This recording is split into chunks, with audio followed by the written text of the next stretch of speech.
ಉದ್ದೇಶಿತ ಬಿಡದಿ ಟೌನ್ಶಿಪ್ ಅನ್ನು ವಿರೋಧಿಸಿ ಪ್ರತಿಭಟನೆಗಳು ನಡೀತಾ ಇದೆ.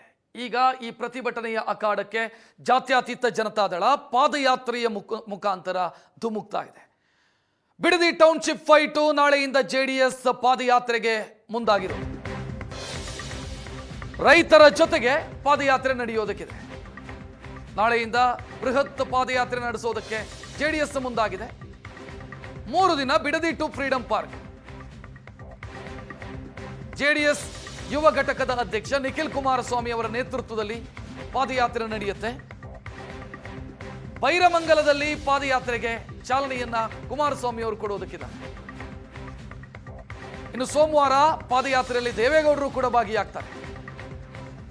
3 ದಿನ ಪ್ರತಿನಿತ್ಯ 10 ರಿಂದ 12 ಕಿಲೋಮೀಟರ್ ನಡೆದು 38 ಕಿಲೋಮೀಟರ್ ಸಾಗಿ ಫ್ರೀಡಂ ಪಾರ್ಕ್ ಅಲ್ಲಿ ಪಾದಯಾತ್ರೆ ಅಂತ್ಯ ಆಗುತ್ತೆ. ಬೆಂಗಳೂರಿನ ಫ್ರೀಡಂ ಪಾರ್ಕ್ಗೆ Bidadi to Freedom Park, Byramangala to Freedom Park ಪಾದಯಾತ್ರೆಯನ್ನು ನಡೆಸೋದಕ್ಕೆ ಜಾತ್ಯತೀತ ಜನತಾದಳ ನಿರ್ಧರಿಸಿರೋದು. ಈ ಹಿಂದೆಯೇ ಪಾದಯಾತ್ರೆ ನಡೀಬೇಕಿತ್ತು. ಚೆನ್ನಮ್ಮ ಅವರ ಅಗಲಿಕೆಯ ಕಾರಣದಿಂದಾಗಿ ಮುಂದೂಡಲ್ಪಟ್ಟಿತ್ತು ಈ ಪಾದಯಾತ್ರೆ. ಈಗ ನಾಳೆ ಅದಕ್ಕೆ ಚಾಲನೆ ಸಿಗಲಿದೆ.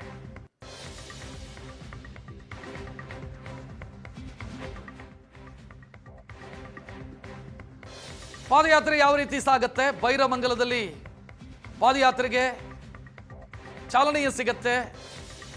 ಕೇಂದ್ರ ಸಚಿವ ಕುಮಾರಸ್ವಾಮಿ ಅವರ ಮುಖಾಂತರ ಆಗಸ್ಟ್ 9 ಬೆಳಗ್ಗೆ ಬೈರಮಂಗಲ ವೃತ್ತದಿಂದ ಪಾದಯಾತ್ರೆ ಆರಂಭ. ಮಧ್ಯಾಹ್ನ ಜೋಗರದೊಡ್ಡಿಯಲ್ಲಿ ಮಧ್ಯಾಹ್ನದ ಊಟ.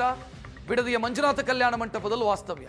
10ನೇ ತಾರೀಕು ಬಿಡದಿಯಿಂದ ಹೊರಟು ಮಧ್ಯಾಹ್ನ ಎಂಸಿರಿ ಕನ್ವೆನ್ಷನ್ ಹಾಲ್ನಲ್ಲಿ ಊಟ. ಮೈಸೂರು ರಸ್ತೆಯ ನೈಸ್ ಜಂಕ್ಷನ್ ತಲುಪಿ ಜೆಕೆ ಗ್ರೌಂಡ್ನಲ್ಲಿ ವಾಸ್ತವ್ಯ. ಆಗಸ್ಟ್ 11ಕ್ಕೆ ಮೈಸೂರು ರಸ್ತೆಯ ನೈಸ್ ಜಂಕ್ಷನ್ನಿಂದ ಹೊರಟು ಫ್ರೀಡಂ ಪಾರ್ಕ್ ತಲುಪೋದು. ರೈತರ ಹಿತಾಸಕ್ತಿಗೆ ಮಾರಕವಾಗಿರುವಂಥ ಯೋಜನೆ ಇದು. ರೈತರ ವಿರೋಧದ ಮಧ್ಯೆ ಇದನ್ನು ಜಾರಿ ಮಾಡಬೇಕು ಅಂತ ಸರ್ಕಾರ ಹಠ ಹಿಡಿದು ಕೂತಿದೆ. ಇದನ್ನ ಹೇಗಾದರೂ ಮಾಡಿ ತಡೀತೀವಿ ಅಂತ ಜೆಡಿಎಸ್ ಪ್ರತಿಭಟನೆಗೆ ಮುಂದಾಗಿರು.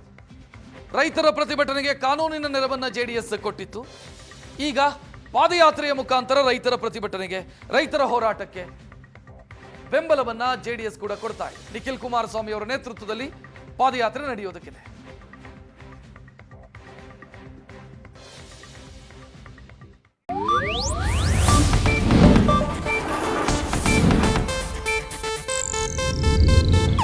ಇದು ಏಷ್ಯಾನೆಟ್ ನ್ಯೂಸ್ ನೆಟ್ವರ್ಕ್ ಪ್ರಸ್ತುತಿ.